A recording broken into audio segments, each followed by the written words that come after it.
Today's episode is brought to you by Progressive, where drivers who save by switching save nearly $750 on average. Quote now at Progressive.com. Progressive Casualty Insurance Company and Affiliates. National average 12-month savings of $744 by new customers surveyed who saved with Progressive between June 2022 and May 2023. Potential savings will vary. Thanks for supporting the Fable and Folly Network. Here's another show we know you'll love. Where am I? Welcome to Desert Skies, traveler. Your journey through the physical plane has come to an end. I am the attendant. My colleague here is the mechanic. Yo. This is your last stop on your way to the great beyond. It's our job to make sure you're prepared for the ride. Now, before hitting the road, we have an impressive selection of over 34 varieties of microwavable burritos. What's going on? There's gotta be a better afterlife than this. I mean, come on! That's offensive. Something seems to be wrong with me. You left something major undone.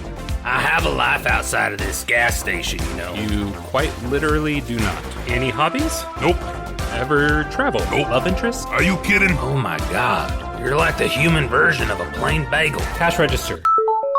How can I help you, attendant? Play some music? You got it. It's kind of funny, though. What I needed wasn't back there. It was here, waiting for me. I wonder what it feels like, Mac, to miss the physical plane, the people you left behind. You know, I had a wife who died 3 years ago. Wish I could go back. No, you don't need to go back. You just need to be here. And a new traveler approaches. Ready, team? Ready. Attendant. Good. Let's do this. Find Desert Skies wherever you listen to podcasts. Stories! We all have them. Some are mass-produced, some are artisanal, like my hand-etched, personally stippled, locally sourced bee leash. Walk your bees. Yes, I got it in Williamsburg. How did you know? Because of stories. Welcome to FUZZTOWN Stories. Today's tale, Carla's brush with teeth. It's well known that the Toothstronauts were a regular feature of the Sunshine Smile Hour going back to its inception. When they first premiered this segment, it was during a time of a renewed space craze which was sweeping the country. The craze was responsible for the film Space Wife, and It Came From Up There, as well as the musical albums Zero Gravity, Hot Space, and Save Me a Ride on Your Rocket, Mr. Alien, This Planet is Too Crowded, and its follow-up, Save Me a Ride on Your Rocket, Mr. Alien, This Planet is Too Crowded also. This interest in space was seen by Brushworth Sunshine as a golden opportunity to increase viewership. Brushworth was always looking to climb up the ratings and fend off competition. So, the Toothstronauts were born. They were an instant hit, due in no small part to their revealing costumes. The novelty of making them all women was seen as a something for Papa moment in the show, which would also explain why Betty was always dropping things and picking them up. This, of course, is not proven, but I mean, just watch it. And he did. Over and over. It was a different time.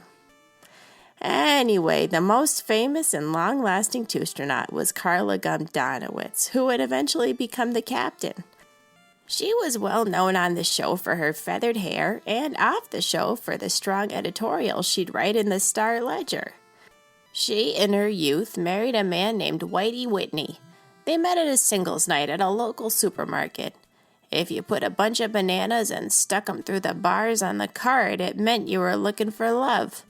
They pushed their carts in tandem as Cousin Brucey guest DJ'd a set of Motown love songs from the produce aisle. Soon grocery aisles and bell peppers led to walking down the aisle and wedding peppers. Whitey sold CB radios and enjoyed fried chicken. These twin loves would often lead to his pants being stained with grease and oil from fried chicken and CB radios. It would also lead to his death via heart attack just as he was about to sell the GR 2010, the most expensive CB radio in the store. The GR 2010 was called the Holy Grail, and whoever was able to sell it was promised a free week at the owner's timeshare in Tampa. But dead men don't take vacations, and Whitey passed on before the sale was finalized. Eventually, the owner sold the business and his timeshare. Carla mourned Whitey's death in her own way. She wasn't one to publicly display emotion. On the show, she did her famous asteroid jump, and in fact, most viewers had no idea she had lost her husband. A month or two after Whitey's death, she donated all his belongings to a thrift store and got a small apartment above a bowling alley/pizza restaurant called Pepperoni Strikes. This would upset her daughter Tina, who was already angry about life. Carla called Tina her little lake because of the mess of hair that fell over one of her eyes and made her look like Veronica Lake. Tina didn't like the name and thought Little Lake was a reference to a pond that Tina fell into once. Before Whitney's death, the two would snipe at each other, and Tina once said toothstronaut, more like goofstronaut, which caused Carla to cry. After Whitey died, their relationship worsened. Tina dedicated her life to anachronistic anarchism and the ideas of a particular black leather-bound book that will not be mentioned. And even though she was only 13 at the time, she ran away from home. Carla looked for her, but there was no trace. Carla set up a small website called where'stina.com, but the fact that a popular film called Here's Tin A, which had the popular website Here'sTina.com released at the time, meant most of the web traffic was accidental via film fans who added an extra W and misplaced the dot. Instead of tips about Tina, she mostly got emails asking to explain the plot hole involving Arthur's trip to the pet store. Carla would stay on the Sunshine Smile Hour even when the younger Brushy took over after his father's death, though Brushy Jr. and Carla often clashed over the segment scripts. By this time, she felt a strong sense of ownership and wanted to include more seaweed-based causes. Carla had become the leading advocate for seaweed protection and started the Wheatlers, a seaweed protection group. She even testified before Congress. Her most famous act was boarding a Japanese seaweed collecting boat and refusing to leave until all the seaweed was thrown back. Also, we'd be remiss not to mention her painting the words, "Nori is murder," on the restaurant Nobu in New York City. Brushy would argue that there's no seaweed in space, and she'd tell him maybe there's no Carla Gumdanowitz either. They compromised and created spaceweed, which eventually became code for a synthetic club drug, and they dropped that from the show. Carla then left the Sunshine Smile Hour to pursue activism full-time. It was during this time that she met Halden Smythe. Halden was a longtime freegan and before that a well-known gutter punk. He had fronted the Screamo band $! Which was pronounced Rick. In any event, Halden and Carla bonded over their mutual love of nature. Also, his sensibilities reminded Carla of her daughter, even though Halden was in his mid-40s. He still wore flannel pants, though. Together, they planned a big event that would show the world how important saving the ocean's seaweed would be. Their plan was to flood City Hall and fill it with sea urchins. But the problem was they had no idea how to do this. First, flooding the building would be hard because it was not watertight, but they decided that they'd plug the holes as they found them with silly putty. Next, obtaining the number of sea urchins needed seemed daunting. They ended up meeting a black market urchin broker named Fat Thomas. What they didn't know was that Fat Thomas was secretly a fish and game officer working undercover to bust the Spines Syndicate, a big player in the illegal urchin market. Fat Thomas was afraid that these eco-yahoos would blow his cover and he'd lose the chance to bust Yoshido Takama, head of the Spines Syndicate and the urchin smuggling king. So Fat Thomas decided in order to keep his cover, he'd have to kill both Carla and Halden. He lured them to an abandoned condo development deep on Staten Island. The Fable and Folly Network supports creators of exceptional audio stories, including the one you're listening to right now. If you love our shows, we want to hear from you. Complete our listener survey at fableandfolly.com/survey. This will help us learn more about you, what you like, what you'd like to hear more of, and how we can maintain an inclusive, safe atmosphere. As a thank you for your participation, we have extras and behind-the-scenes content from your favorite shows. Fans make the network what it is. Thanks for listening, and we can't wait to hear from you. Find our listener survey at fableandfolly.com/survey today. Looking to get out of the ads and back to the story?